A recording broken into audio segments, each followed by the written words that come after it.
Hello guys, welcome to my channel Jyoti Kothari official blog. Friends, सबसे पहले तो मैं आप लोगों को बहुत बहुत शुक्रिया अदा करना चाहती हूँ। बहुत बहुत थैंक यू आप सभी लोगों को, क्योंकि मेरी जो टैग वाली वीडियो थी उसको आपने बहुत सारा प्यार दिया, उस पर बहुत अच्छे व्यूज़ और कमेंट्स आए हैं। तो उसके लिए मैं आप सभी का बहुत बहुत धन्यवाद करना चाहती हूँ। और दूसरा, मैं उसका आज पार्ट 2 लेकर आई हूँ, क्योंकि उस पर बहुत से लोगों ने मुझे कमेंट करके पूछा है कि जो आपने टैग्स को खोलने और बंद करने का जो तरीका बताया है वो हमें सही से समझ में नहीं आया। और इसके अलावा मेरे पास और भी बहुत अच्छे अच्छे इसके यूजेस और दिमाग में आए, तो मैंने सोचा कि इसका एक और वीडियो बना लिया जाए। तो आप सभी की रिक्वेस्ट और आप सभी का जो क्वेश्चंस थे उसके लिए मैंने एक और वीडियो बनाया है पार्ट 2। तो आप इसको जरूर देखिएगा, और अगर आपने पार्ट 1 नहीं देखा है तो प्लीज़ उसे भी जाकर देखिएगा। उसका जो लिंक है वो मैं डिस्क्रिप्शन बॉक्स में दे दूँगी। तो आइए देखते हैं कि जो सबसे पहले आपकी ज़्यादा वो रिक्वायरमेंट थी, रिक्वेस्ट थी कि इन टैग्स को कैसे खोला जाए और कैसे इनको बंद किया जाए। तो आइए सबसे पहले हम वही सीख लेते हैं, और इसके बाद हम सीखेंगे कि इसके और क्या क्या अच्छे अच्छे यूजेस हैं। तो आइए देखते हैं। साथ ही में पार्ट 1 में मुझे लोगों ने ये भी पूछा था कि जो ये टैग्स बचे हुए होते हैं ये क्या यूज़ आते हैं, तो वीडियो के एंड में मैं इनका भी यूज़ आपको बताऊंगी। तो अब चलते हैं कि ये धागे खोलने कैसे हैं इन टैग्स में जो लगे होते हैं। तो आप देखेंगे कि जो धागे हैं उसमें ऊपर जो प्लास्टिक लगा हुआ होता है, इसी से ये धागा खुलता और बंद होता है। और इसका जो शेप है ना वो एक पत्ती के जैसा शेप है, आप देख रहे हैं। और ये पत्ती में भी आगे की साइड पतला वाला पार्ट है और पीछे की साइड में थोड़ा सा मोटा वाला पार्ट है।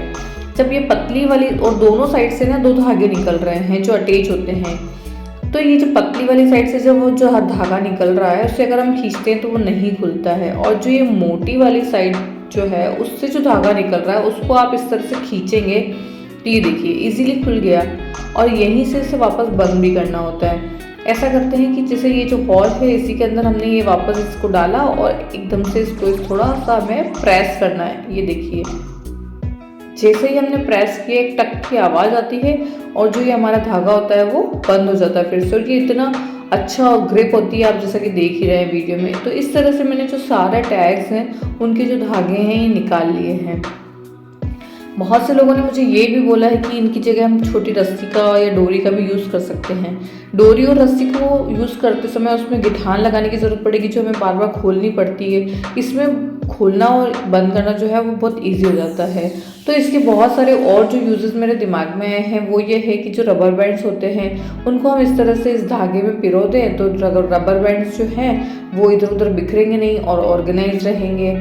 ये देखिए इसे वापस निकालना बहुत इजी होता है, क्योंकि इस धागे को जैसे ही हम खींचेंगे खुल जाएगा और रबर बैंड निकाल लीजिए, और जब बंद करना हो तो फिर से बंद कर दीजिए।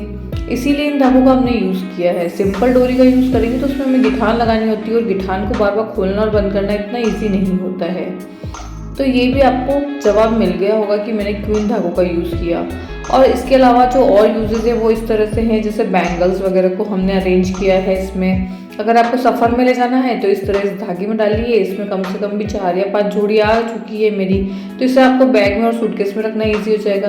साथ ही जब हम नोटों की गड्डी पर रबर बैंड लगाते हैं और उन्हें अगर हम सेविंग में रख रहे हैं नोट्स को, तो बहुत दिनों तक अगर रबर बैंड उस पर लगा होता है तो वो स्टिकी हो जाता है और ख़राब हो जाता है। तो इस तरह का धागा अगर आप लगाकर अपने सेव करना चाहते हैं नोटों को, तो आप इन पर इस तरह का धागा यूज़ कर सकते हैं। और कुछ लीड्स, धागे, इस तरह के वायर वगैरह जो होते हैं उन्हें भी आप ऑर्गेनाइज करने के लिए इन धागों का यूज़ कर सकते हैं।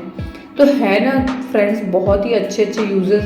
और भी मैं आगे यूजेस बताती हूँ। जैसे जो कर्टेंस वगैरह होते हैं ना, उनको जब हम नहीं लगाते हैं, साइड में खिसका देते हैं, तो उन्हें इस तरह से हम पकड़कर इन धागों को लगा सकते हैं ताकि जो हमारा कर्टेन है वो एक साथ इकट्ठा रहे, इधर उधर बिखरे ना, फैले ना। इसके लिए भी हम इसे ऑर्गेनाइज कर सकते हैं। साथ ही मैं इसका एक और यूज़ बताना चाहती हूँ। जैसे कि बैग्स वगैरह होते हैं हमारे पास, पर्स होते हैं, उनमें 2 चेन लगी होती है, तो दोनों चेन में से डालकर आप वापस बंद कर दीजिए। तो एक तरह का ये आपका टेम्परेरी लॉक का काम करेगा। एकदम से इस धागे को कोई खोल नहीं पाएगा और आपका पर्स वगैरह में से कुछ चोरी नहीं होगा। तो टेम्परेरी लॉक की तरह भी आप इसे यूज़ कर सकते हैं। तो फ्रेंड्स, मैंने आज आपको बहुत सारे इसके और यूजेस बताए हैं। तो आपको ये यूजेस कैसे लगे, और इसके अलावा भी आपके पास कोई दिमाग में आइडिया आ रहा है कि इसका और हम किस तरह से यूज़ कर सकते हैं, तो मुझे कमेंट ज़रूर कीजिएगा। आपको वीडियो अच्छी लगी हो तो सब्सक्राइब कीजिएगा, शेयर कीजिएगा और मुझे कमेंट करना बिल्कुल भी मत भूलिएगा, चाहे आपको वीडियो अच्छी लगे, यूजेस अच्छे लगे या नहीं लगे। तो फ्रेंड्स थैंक्स फॉर वॉचिंग। आगे मैं आपको बताती हूँ कि इन टैग्स का आपको यूज़ कैसे करना है। तो ये जो टैग्स होते हैं ना, इसमें से ऊपर की तरफ होल होते हैं, ये तो आपको पता ही है। तो इन होल्स में आप कोई भी सुंदर सी डोरी डालकर इसे बुक मार्क की तरह यूज़ कर सकते हैं। जैसे हम बुक पढ़ते पढ़ते कई बार बीच में छोड़ देते हैं ना, तो वहाँ पर आप इस टैग को लगा लीजिए।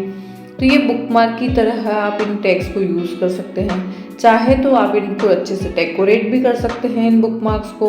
इन पे अच्छा सा कोई पेपर लगा दीजिए, या फिर आप इनके ऊपर कोई अच्छा सा पेपर लगाकर, प्लेन पेपर लगाकर उस पर कैप्शन भी लिख सकते हैं। तो इस तरह से आप इनको बुक मार्क की तरह यूज़ कर सकते हैं। ये बहुत ही अच्छी क्वालिटी के होते हैं, हार्ड क्वालिटी के होते हैं। तो ये बहुत ही ऐसा नहीं है कि फटाफट से फट जाएंगे, बहुत अच्छी क्वालिटी के होते हैं ये टैग्स। तो आपके बहुत काम आएंगे और आपकी जो बुक मार्क के रूप में आप इसे यूज़ कर सकते हैं। तो ठीक है friends, okay bye, thank you, thanks for watching, bye.